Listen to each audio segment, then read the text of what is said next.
Tapi kenapa penduduk sorga dijadikan jamak, khalidin? Kenapa penduduk neraka dijadikan tunggal, khalidan? Karena itu ada isyarat. Apa isyaratnya? Penduduk neraka itu jamak. Dia banyak. Penduduk neraka itu ramai, bahkan dominan. Itu makanya penyebutan penduduk neraka itu selalu mendahului penyebutan penduduk sorga. La yastawi ashabun nar wa ashabul jannah. Selalu penduduk neraka itu dahuluan. Kenapa? Karena ramai, banyak. Kata Nabi, setiap 1000 anak Adam itu 999 masuk neraka. Ramai penduduk neraka. Karena orang kafir terlalu banyak, orang pembangkang terlalu banyak, lebih banyak pada orang saleh, orang baik. Tapi kenapa penduduk surga, penduduk neraka itu sendirian, khalidan? Memang penduduk neraka itu ramai, tapi dijadikan sendiri oleh Allah. Karena sendiri itu bahagian dari azab. Mengurai rahasia Al-Quran melalui makna dan mabna.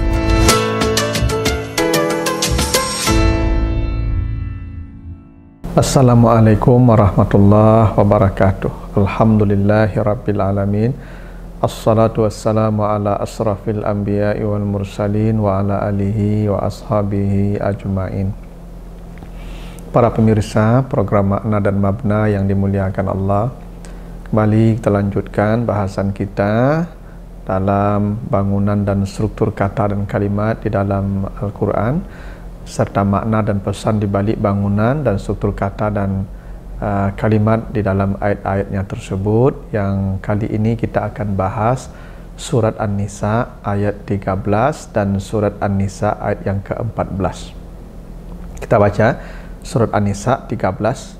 A'udzubillahi minasyaitonirrajim. Tilka hududullah wa may yuti'illaha wa rasulah yudkhilhu jannatin tajri min tahtihal anhar khalidina fiha wa zalikal fawzul azim.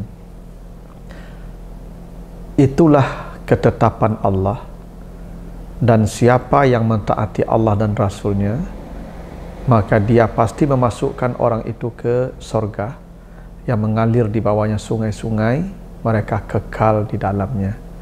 Itulah kemenangan yang besar. Itu An-Nisa 13. Ayat yang ke-14-nya surah An-Nisa juga, wa may ya'sillaha wa rasulah wa yata'adda hududah yudkhilhu naran khalidan fiha wallahu azabum muhin.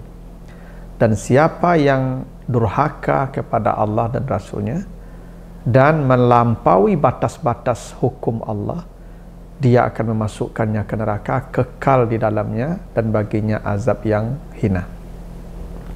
Itu artinya An-Nisa 14. Ada hal yang menarik dari ayat ini ya. Pertama, ayat ini bicara dalam konteks pembagian warisan ya. Jadi ayat 11-nya pembagian warisan, 12-nya pembagian warisan. Kata Allah, siapa yang mematuhi Allah dan Rasulnya masuk surga. Artinya siapa yang membagi warisan sesuai dengan ketetapan Allah, maka dia masuk surga. Kira-kira begitu.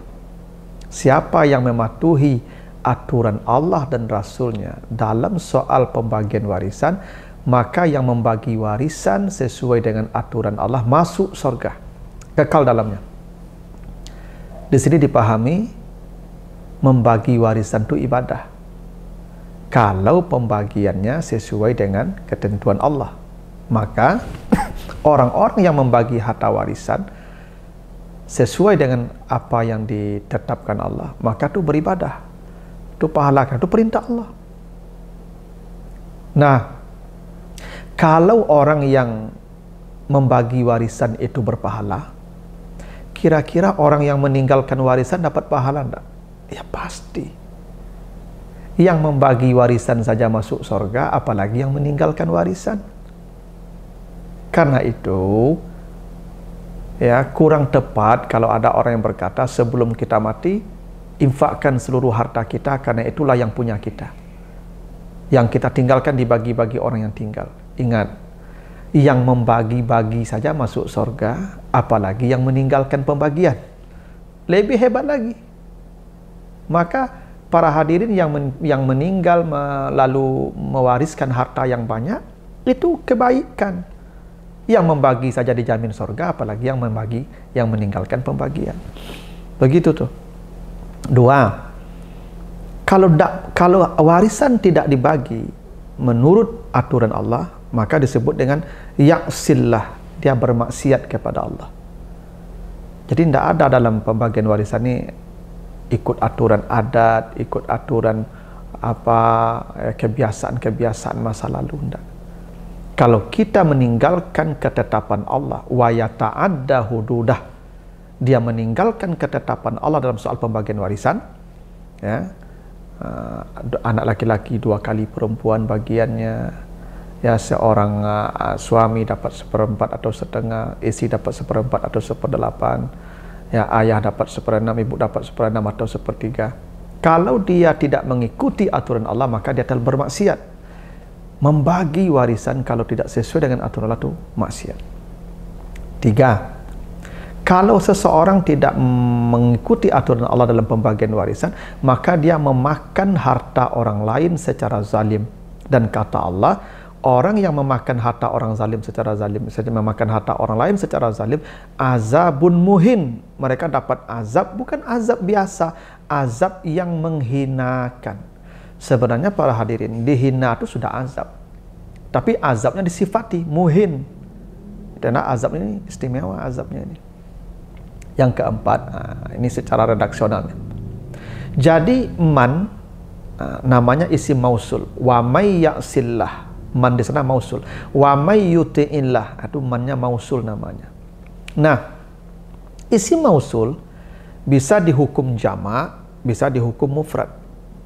Ya, isim mausul bisa begitu, bisa dihukum jamak, plural, bisa dihukum mufrad atau tunggal. Coba perhatikan, ketika Allah berbicara tentang penduduk surga, wa man yuti'illah wa rasulah yudkhilhu, hu itu keman tadi, tunggal dia. Makanya man itu bisa tunggal, bisa jamak. Tetapi ketika dikatakan mereka kekal dalam neraka, khalidina fiha, padahal tadi mannya tunggal. Ketika penduduk surga itu disebutkan kekal, maka menjadi khalidin, yang itu maksudnya man tadi, man yuti'illah.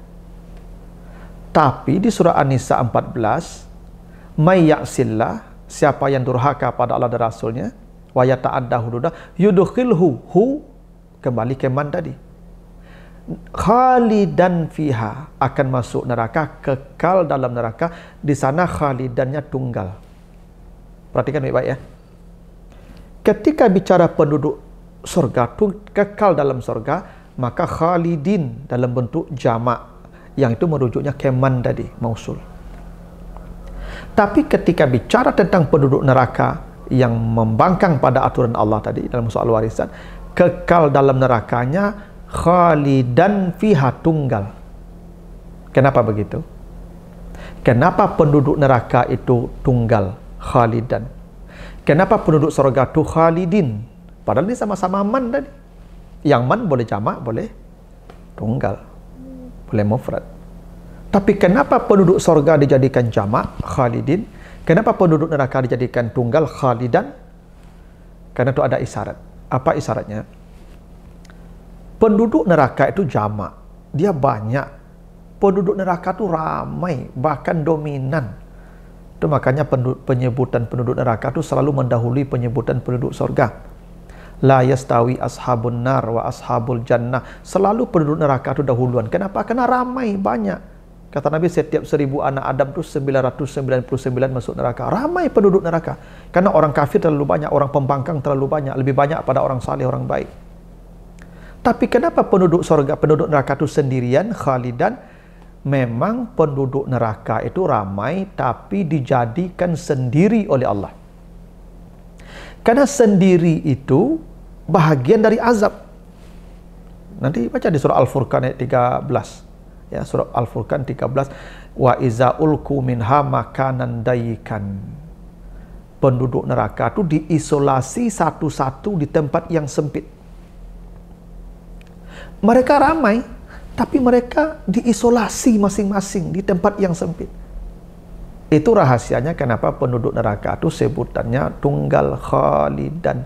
Walaupun di neraka itu orang ramai, tapi mereka sendiri-sendiri. Dan kesendirian itu azab.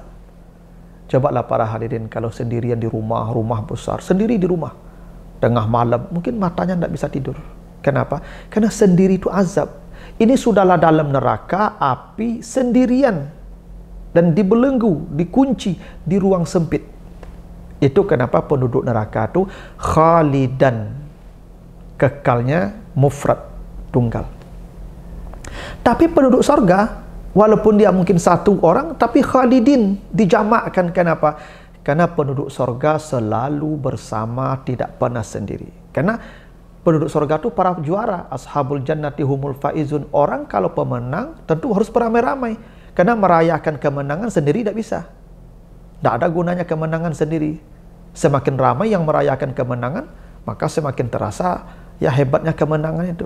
Coba baca surah At-Tur ayat 21 ya. Surat At-Tur ayat 21. Wallazina amanu wattaba'athum zurriyatuhum ya bi imanin alhaqna bihim zurriyatahum.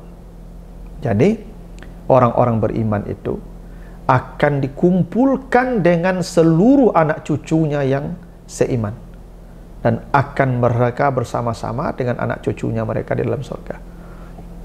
Itu makanya mereka masuk surga itu ya, kalau dibaca di surat Ar-Ra'd ayat 23, itu masuk surga itu bersama keluarga dan anak cucu.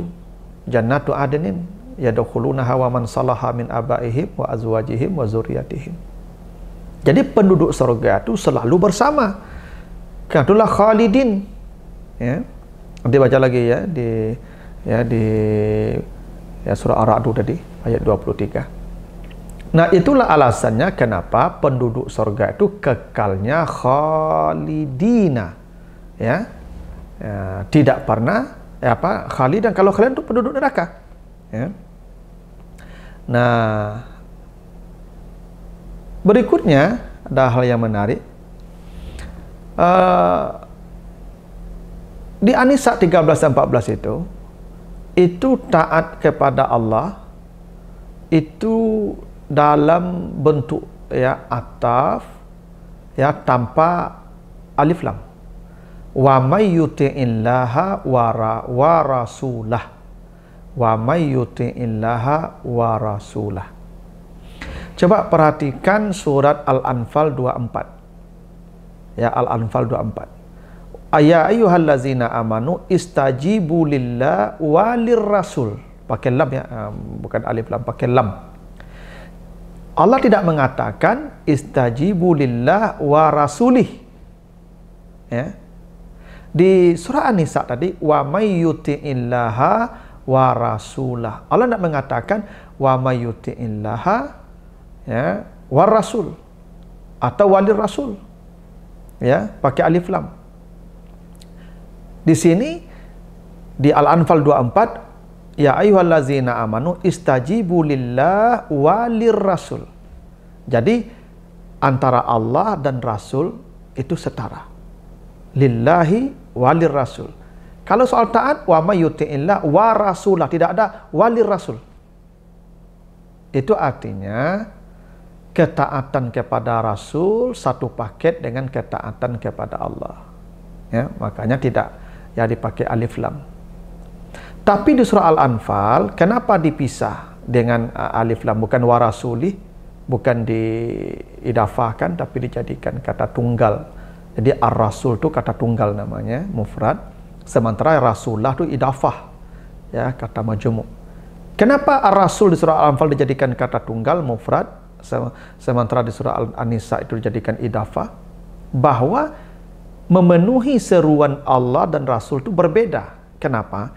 Karena Rasul kalau memanggil, boleh jadi panggilan beliau bukan dalam kapasitas sebagai Rasul, utusan Allah. Boleh jadi panggilan dalam kapasitas manusia biasa. Boleh jadi dia memanggil dalam kapasitas sebagai suami kepada istrinya, dan itu belum tentu panggilan Allah. Ya, panggilan dalam kapasitas manusia biasa. Dia memanggil kepada anaknya, belum tentu itu panggilan Allah, itu panggilan beliau. Makanya ketika memenuhi perintah, memenuhi panggilan Rasul, itu istajibu lillah walir Rasul. Ya, dijadikan ar-Rasul itu kata tunggal pakai alif lam tanpa idafah. Sementara di surah An-Nisa 13 ketika perintah patuh kepada Allah dan Rasul, maka rasullahnya tidak pakai alif lam tapi diidafahkan kepada Allah wa rasulah. Untuk menunjukkan taat kepada Rasul itu bahagian taat kepada Allah. Tapi kalau panggilan Rasul belum tentu itu panggilan Allah. Boleh jadi panggilan dalam kapasitas beliau sebagai manusia biasa. Nah, itulah ya kenapa tadi Khalidan untuk penduduk neraka kekalnya tunggal mufrad, dan kenapa Khalidin untuk penduduk surga tunggalnya apa? Kekal bentuk plural atau jamak. Kenapa penduduk surga selalu bersama, minimal ada bidadari di sana yang menemani atau bidadara. Kalau penduduk neraka walaupun ramai tapi mereka sendiri-sendiri diisolasi. Begitu, mudah-mudahan ada manfaatnya, lebih kurang mohon maaf. Assalamualaikum warahmatullahi wabarakatuh.